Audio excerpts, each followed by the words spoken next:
So, you all know me, I'm Jeff Hickman, I'm the senior producer for Warhammer Online. So I get the distinct pleasure of talking to you guys about RVR, my favoriteest thing in the whole wide world. You want to come here and sit down? You're welcome to sit. You can add in. So, I think I have 45 minutes to talk to you.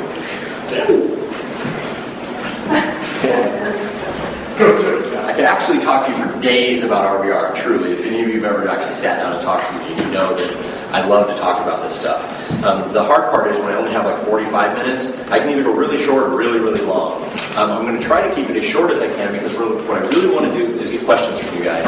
I gave a whole bunch of information this morning already. I'm sure that a lot of you have seen a lot of information about RVR already, but I will try to just kind of ramble on a little bit. So, one of the things that I want to talk about a little bit more is I want to talk about the campaign and just how it works, and how RVR all fits together. Hold on, before I do that, let me stop things for just a minute. So I've been sitting for an hour and a half since lunch, and you guys have been sitting an hour and a half since lunch, and there's a piece of RVR that I really want you guys to understand that I think is really important. And I talked a little bit about it this morning, and that's the difference between PvP and RVR. The difference between one person in a competitive environment and a large group in a competitive environment. That one guy shouting into the wind is PvP. That one guy fighting an enemy is PvP. And that's fine, it's great. It's the foundation of what we do. But RVR is so much more than that. It's that feeling, that almost gang mentality of standing with a group, a massive group of your friends and allies, and fighting your enemy. So, I want you guys, if you will, to help me with the demonstration of what RVR is and what RVR feels like. What that means is you all have to stand up for me. Stand up. Good, that's good. The first part's the hardest part. The next part's easy and fun. Just open your mind for me. So the Greenskins have a war cry. The Greenskins have a war cry that brings them together in RVR. The war cry is, "Whoa!"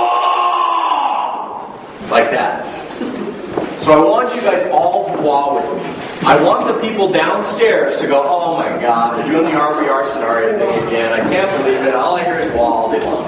So on the count of 3, if you could give me a good orc stomp with a big wah, it'll make me happy and wake me up, okay? I will pretend for today. So on the count of 3. 1, 2, 3. Wah! That was great. Okay, you guys can sit down. Thank you. Now I feel better. So, that's the difference between PvP and RVR. That feeling of being together in a group, fighting for what's yours, taking what's your enemy's, taking it away from him, gloating over your victory. That's RVR, and it's such an important distinction.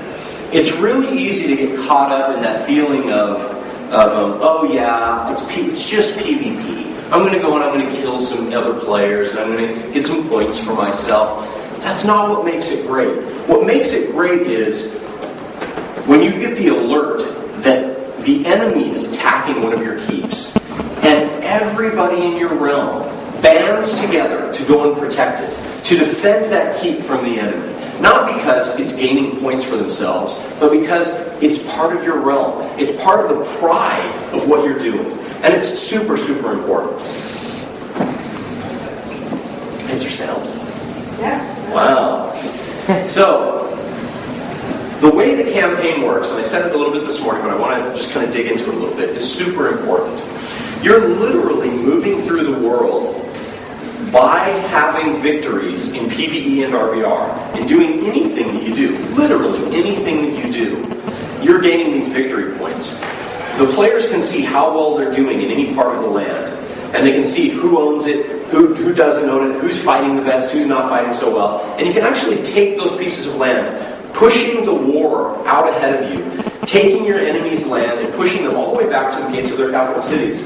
And all of the stuff that we showed you this morning, and I think, who's walking through cities today?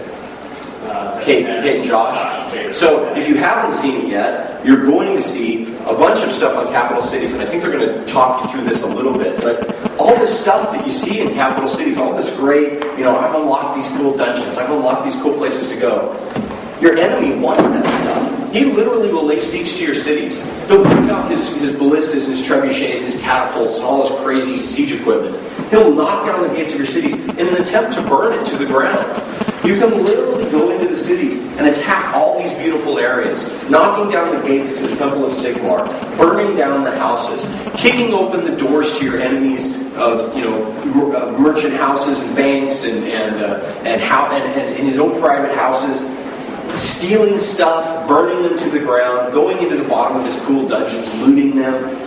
Like the feeling of running through your enemy's city, torch in hand, with all of your realmmates behind you, is something that you will never forget once you do it. So, this is what RVR is all about. Now, of course, we have these great scenarios that I talked about this morning. We have these great keep sieges that I talked about this morning. We have all of these small pieces of RVR that fit together into the campaign.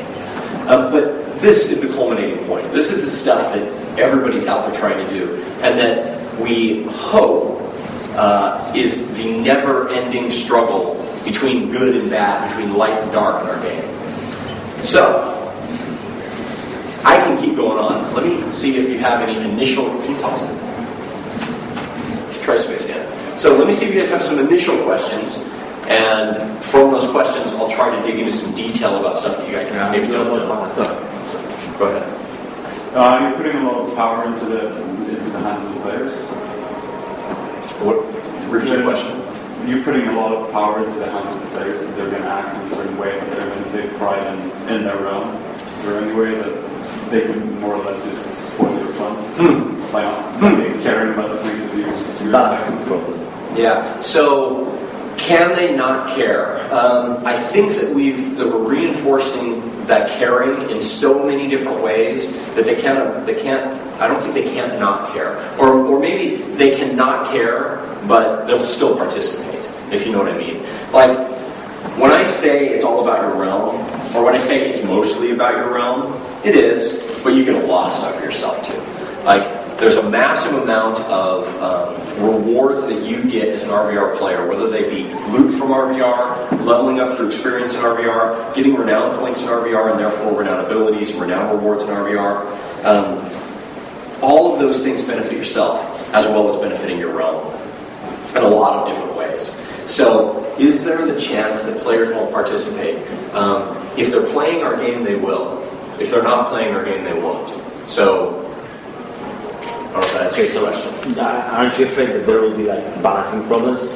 This is the problem that we're afraid that there'll be balancing problems. Yes, of course we're afraid. We're concerned about. You're talking about population balance. Mm-hmm. So yeah, that too. Absolutely. Generally, it's not only population balance. What we found in Dark Age of Camelot was that balancing problems generally work themselves out as long as we, as the developers, are encouraging those things to work themselves out. So we have a lot of different tools that we're putting in place from the moment that you start playing the game. In fact, before you start playing the game, from the moment you click on the executable to start the game, we have things that will help balance out power on the server, population balance on the server, and hopefully achieve a good balance of both.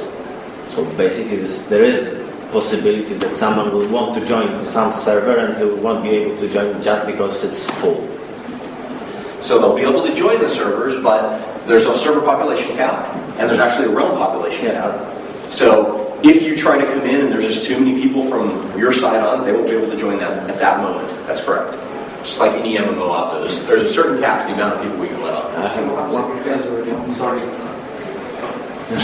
So what happens if your friends already on? Probably go into a queue. You'll go into a queue. Go into a queue. Absolutely, and get on as soon as there's room. Okay, so you can create a character, but it just means you cannot access that character until this goes down. That's correct. Okay, that's correct. Sorry, what happens that happened with other MMOs that you say in one side there are 2,000 players online, another side 100. So because it can happen. Sure. It can happen. It's basically the same question you just asked me. So there's a lot of different tools that we put in place to make sure that it doesn't happen. Could it happen? To a point it could, but I think that the tools that we're putting in place will be able to overcome that. And a lot of it